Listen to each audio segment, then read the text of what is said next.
Welcome back to Aspros Auto. Di belakang saya sudah ada yang namanya Toyota Rush. Nggak perlu dijelasin lagi karena udah banyak orang yang tahu, udah banyak yang review, dan dia juga punya kemarin yang namanya Daihatsu Terios.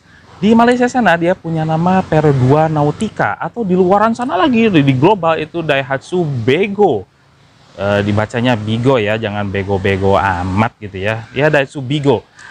Ini SUV laku, walaupun dia sebuah SUV compact, dia punya 7-seater. Tapi jangan salah, ada yang namanya Daihatsu atau Toyota Rush yang punya 5-seater saja, dan dia juga punya chassis yang pendek. Dan juga dia tidak laku. Kenapa nggak laku? Karena dia harganya cukup tinggi, bedanya sedikit sama yang panjangnya. Saya akan menjelaskan fakta-fakta menarik tentang si Toyota Rush yang pendek ini. Ada apa aja, dan kononnya dia hanya ada 4 unit saja di Indonesia, yang Toyota Rush ya.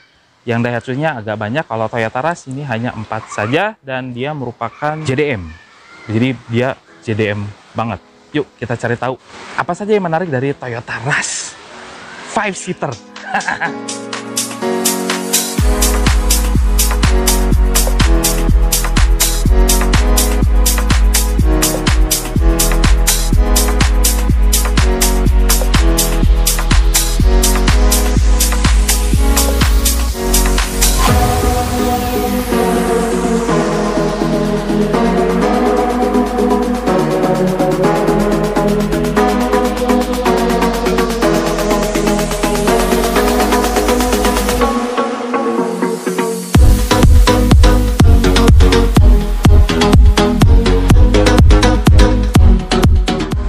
Dari bagian depannya orang nggak akan notice, ini adalah sebuah Toyota Rush yang langka di Indonesia, hanya ada 4 unit saja, makanya depannya tuh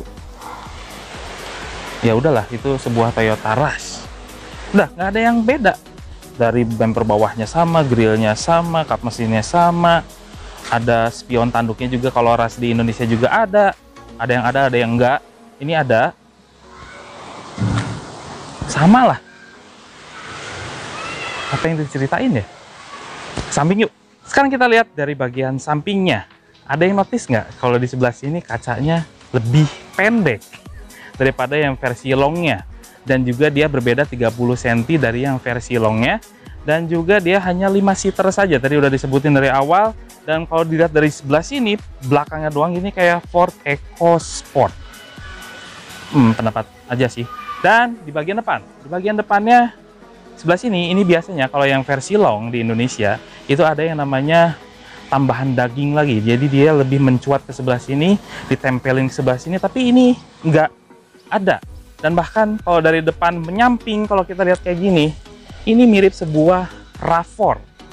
Di bagian bawah ke pintu, ini ada yang namanya tambahan daging lagi, tempelin pluk gitu. Kalau di Indonesia itu ada yang enggak.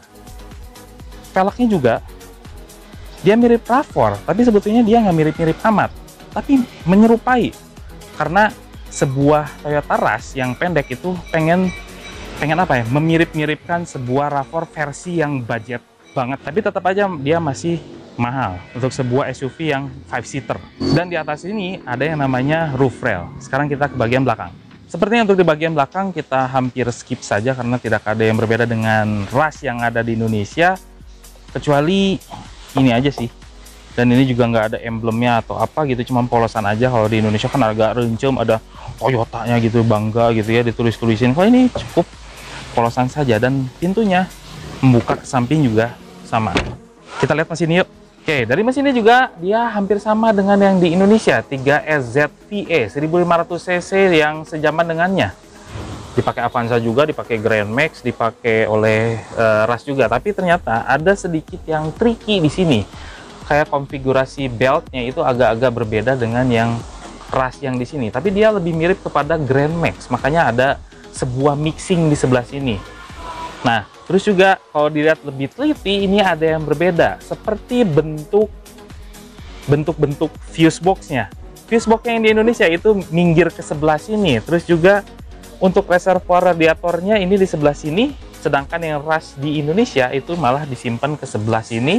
Dan juga untuk tabung wiper itu berbeda bentuknya, agak lebih kaku, dan di sebelah sini untuk saluran filternya itu lebih mengkotak yang di Indonesia, yang sebelah sini lebih membulat. Itu bedanya. Konfigurasinya tetap sama. Sekarang kita lihat di bagian dalamnya. Ini serupa tapi tak sama.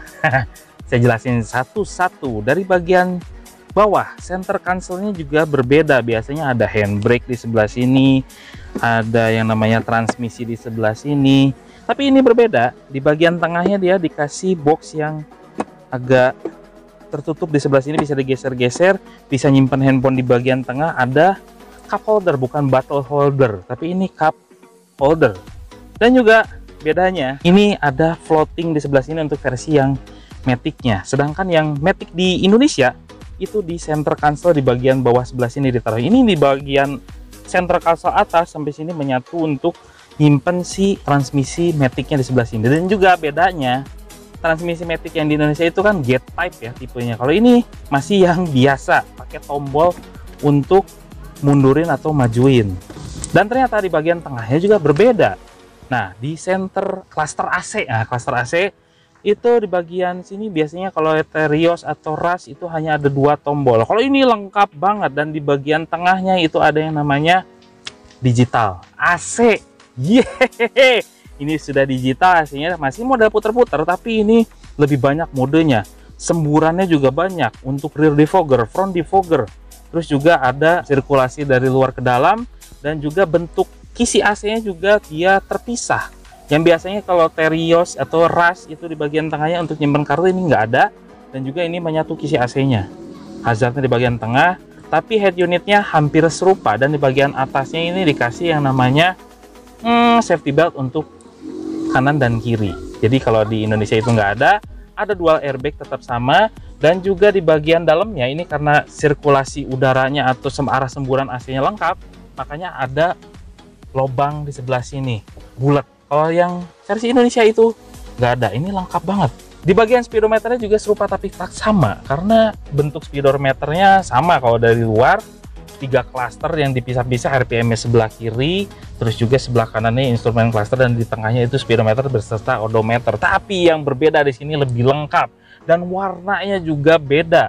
Kalau yang di Indonesia kan warnanya ember gitu ya, warna ember kayak gitu. Kalau ini kayak mobil-mobil Eropa atau serupa dengan Grand Livina yang baru, yang L11 ya, yang L11. Nah, di sini ini lebih lengkap. Dan lucunya, indikator bensinnya itu malah analog. Yang Indonesia kan digital, ini analog. Di sebelah kanan ada indikator transmisi juga di sebelah kanan, dan di tengahnya ini ada odometer digital, ada mode-modenya lagi, ada jam digital, ada yang namanya konsumsi bahan bakar rata-rata, ada konsumsi bahan bakar real time. Di sini bisa menempuh berapa kilometer lagi. Di sini juga ada indikator suhu luar, ada huruf-huruf kanjinya juga. Dan udah. Yaitu apa? 250 meter. I don't know. Ini apa nih? Nggak ngerti. Ada 250 m. Altitude gitu. Nggak mungkin. Sayangnya si tombol untuk pencet-pencetan ini itu nggak disimpan di setir atau di dekat-dekat speedometer, tapi ini jauh banget, harus meraba-raba dulu, nggak kelihatan sama mata. Nah, di sini juga ada yang namanya electric mirror sama retractable. Lengkap. Oke, di bagian atasnya kita pengen lihat, sini ada vanity mirror ya, masih tetap sama, ada tempat kacamata juga sama, untuk lampu-lampunya juga masih tetap sama. Boxnya cukup sama aja, di sini bolong juga sama kok, sama. Nah, itu bedanya di sama joknya dia lebih, dagingnya tuh lebih empuk gitu, lebih tebal daripada yang Rush. Sini juga ada handrest. Rush nggak ada ya, ini ada. Sama ini satu lagi, headrestnya dia bolong, jadi bisa ngelihat ke belakang gitu, hai gitu ya. Ini bolong, kalau yang Rush di Indonesia nggak ada. Sekarang kita ke belakang. Sekarang kita ke bagian belakang, jadi kita bisa tahu apa bedanya. Ini tetap sama, sarung-sarung joknya tetap sama, booknya sama, headrestnya sama, headroomnya sama. Oh, tapi ini lebih sempit, tuh. Ini jarak lututnya lihat cuma 3 jari aja. lebih sempit dari yang pada yang biasa. Trim pintunya masih tetap sama, cuma berbeda warna aja dengan yang di Indonesia. Terus juga ada cup holder di bagian tengah seperti ini. Ini dikirain asbak tadi, padahal ini cup holder. Oke, setelah itu ada yang namanya gundukan di bagian tengah. Ini cukup mengganggu, gede. Soalnya kelipatan kursinya 60-40. Aneh aja gitu, sebuah Toyota Rush di bagian belakangnya nggak ada kursi, jadi aneh ngelihatnya. Lihat bagasinya yuk. Nah, bagasinya kayak biasa, buka biasa. Dan ini karena 5-seater dan hanya berbeda 30 cm, bagasinya gede. Untuk muat tas golf aja bisa, cuman kalau untuk ngelebarin ke sini nggak bisa. Cuman kalau udah disimpan agak miring sebelah sini, nyeng-nyeng gitu dikit ya, ini bisa masuk. Gimana kalau dilipat joknya? Ini ngelipat joknya 60-40. Agak konvensional memang ngelipetnya. Tapi at least dia punya lantai yang rata. Jadi di sebelah tengah sini ini nggak ditaikin atau nggak diturun. Taikin itu apa? Nggak dinaikin konturnya, jadi dia tetap flat. Masih juga nih. Nah, di sebelah kanan juga ada power outlet. Ada yang namanya lampu bagasi juga. Enak nih kayaknya buat adventure pakai Toyota Rush. Mari kita coba. Rem tangannya. Biasanya di sini kalau Terios atau Rush, ini di bawah. Seperti tradisi Aspras, yang pertama dibahas adalah dari joknya sendiri. Enak atau enggak? Yang ini enak, empuk. Side supportnya gede-gede. Untuk dipahat juga terasa nggak baik. Jadi kalau kita belok juga nggak geser-geser gitu ya, untuk di Toyota Rush yang short wheelbase. Sebetulnya hampir mirip-mirip juga untuk motifnya, tapi ketebalannya ini kayak nggak tahu ya, ini apakah cuman sugesti aja, tapi yang pasti ini terasa lebih empuk daripada Rush yang di Indonesia yang long wheelbase-nya. Don't know why. Untuk driving position-nya saya bilang dia tidak terlalu ergonomis untuk yang Rush yang tipe ini. Hampir sama dengan Rush yang ada di Indonesia, jadi nggak jauh berbeda. Cuman ini sedikit terhibur karena joknya tuh lebih empuk daripada yang ada di Indonesia. Ergonomisnya sama, nggak ada tilt steering juga, nggak ada. Biasanya kalau yang CBU itu kan lengkap, tapi ini nggak ada tilt steeringnya. Jadi jangkauan setir dan ini kurang enak aja gitu, kurang ergonomis. Makanya dari setirnya dan juga drivingnya kayak gimana nih, jadi berbeda nggak? Agak sedikit berbeda. Jadi yang ini lebih kompak, lebih gesit karena dia short wheelbase, jadi terasanya lebih apa ya, lebih lincah gitu daripada yang Rush yang panjangnya.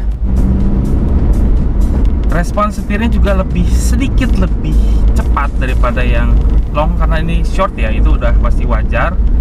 Dan juga ini kan tahun 2006 ya, yang artinya dia Rush itu pertama kali keluar hampir di awal-awal. Biasanya Rush yang awal itu nggak pakai EPS, ini udah pakai EPS, jadi enteng setirnya. Suspensinya juga tetap sama, sistemnya juga sama dengan Rush yang panjang, cuman ini kerasanya lebih mantep karena dia lebih pendek dan juga wheelbase-nya lebih pendek gitu ya, karena yang wheelbase-nya itu kan beda 100 mm atau 10 cm dengan yang versi panjang ya, makanya kerasa lebih enak. Suspensinya juga tidak terlalu apa ya, kalau yang panjang itu, tipe yang panjang itu suspensi belakang terutama yang bikin agak ajur-ajurutan. Yang ini lebih mantep. Dan juga konon kabarnya untuk yang CBU ini dia pakai chassisnya yang RAV4, bukan chassisnya Avanza yang di reinforcement 30% lebih kuat untuk versi yang Indonesia atau yang Rush di Indonesia. Konon ya. Makanya dia kerasanya kok lebih mantep ya yang ini ya daripada yang Rush yang panjang yang ada di Indonesia. Mesin yang dipakai oleh Rush SWB dia sama juga dengan yang dipakai dengan Rush yang ada di Indonesia, dengan tipe 3SZVE 1500 cc, dan dia sudah berteknologi DVVT-i. Ada i-nya nggak sih? Ya pokoknya DVVT dia sudah pakai teknologi seperti itu, makanya dia irit bahan bakar dan juga tenaganya dia bisa menghasilkan 104 horsepower-an lah, dan juga torsinya 141 Nm. Nah kalau yang Matic ini juga sedikit berbeda untuk di tongkat persnelangnya. Yang biasa itu pakai G-type gitu yang di Indonesia, yang ini masih konvensional dan masih ada tombolnya, dan rasanya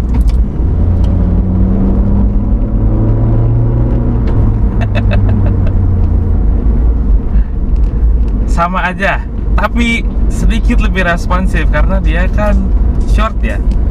Udah gitu bobotnya pasti berkurang daripada yang long ya, makanya dia lebih responsif sedikit untuk di putaran bawahnya. Dan karakternya memang Rush itu dibuatnya untuk di putaran bawah dulu daripada putaran atas. Untuk low torque-nya tuh lebih dapat gitu di Toyota Rush. Nah tadi kan juga udah dibilang ya, kalau transmisinya Matic-nya juga yang biasanya di Indonesia itu pakai gear type, yang ini masih transmisi yang lurus aja pakai tombol, masih konvensional jadul gitu. Dan dia Matic-nya masih 4 speed saja, 4 speed, dan ya rasionya mirip-mirip lah dengan yang Rush yang ada di Indonesia, agak-agak sedikit laggy, dan kalau digas tuh kayak yang bingung gitu si transmisinya. Kalau digas ngebejek gitu ya, tapi kalau cruising santai 60-80 it's okay, malah nggak kerasa untuk perpindahan giginya. Saking nggak kerasanya itu, jadi kayak kalau orang tuh gitulah di Rush. Rem yang dipakai oleh Toyota Rush ini ya itu sama aja, depan cakram, belakang tromol, dan sudah berteknologi ABS. Respon-responnya juga masih tetap sama. Konsumsi BBM di Toyota Rush ini nggak beda jauh dengan yang long wheelbase-nya.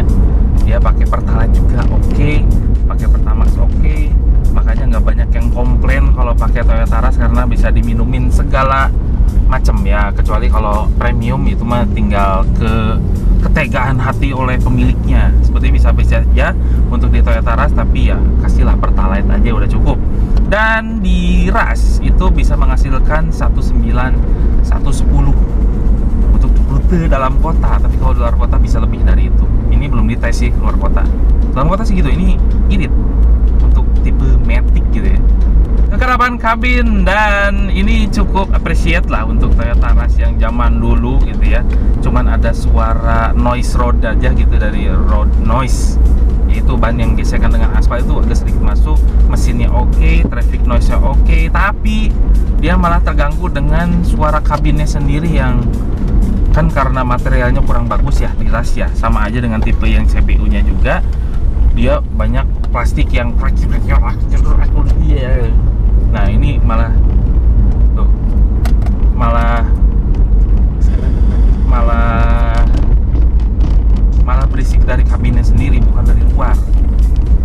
So apa yang saya pikirkan mengenai Toyota Rush yang short wheelbase ini, kalau untuk dipakai koleksi juga oke sih, karena sebuah Toyota Rush juga kan dia harganya hagen-hagen gitu ya, apalagi yang versi short wheelbase. Seharusnya ini mobil yang mahal, seharusnya, karena memang hanya 4 unit saja di Indonesia, konon itu juga. Nah, saya senang ya dia punya spare part yang nggak perlu khawatir lagi, padahal ini sebuah mobil koleksi atau mobil yang jarang banget. Dia punya spare part yang banyak, harganya juga cukup terjangkau dan bisa ketakar lah harganya.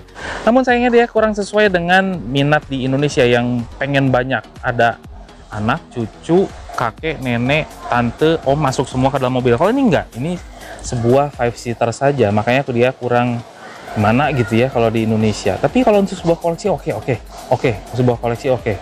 Dipakainya juga enak, compact, dan juga dia punya feeling berkendara yang agak berbeda dengan Toyota Rush yang ada di Indonesia. Lebih enak dan lebih nyaman. Itu kelebihannya. Kekurangannya, bentuknya membosankan. Itu aja Toyota Rush.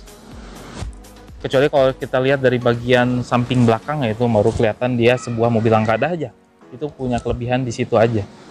Tapi oke lah, kalau untuk sebuah dipakai mobilitas sehari-hari di perkotaan oke. Oh ya, dari harga ini cukup unik karena dia mempunyai harga yang gelap. Ya terserah pemiliknya lah, pengen berapa dia ngejualnya. Karena hanya ada 4 unit saja untuk sebuah Toyota Rush. Nah ini kalau digambarkan dengan harga gitu, kalau sekarang yang masuk akal itu sekitar 120 jutaan ke atas, bukan ke bawah, ke atas. Dan juga dia pajaknya murah, ini untungnya. Ini kan mobil CBU ya, mestinya dia punya pajak yang agak mahal, tapi ini nggak masuk akal. Dia hanya 2 jutaan saja per tahun di daerah Bandung. Unik kan? Sekian video cerita mengenai Toyota Rush. Ini bukan sebuah video review karena saya hanya menceritakan saja apa bedanya dengan yang versi di Indonesia. Apabila sobat suka dengan video ini, klik like, share, subscribe, serta komen di kolom komentar tanpa emoticon. Karena kalau tanpa emoticon kita lebih viral dan kita lebih gembira sekali untuk mengupload video-video yang tentang otomotif kayak gini. Untuk itu saya Ican, Mas Bro Auto, sign out.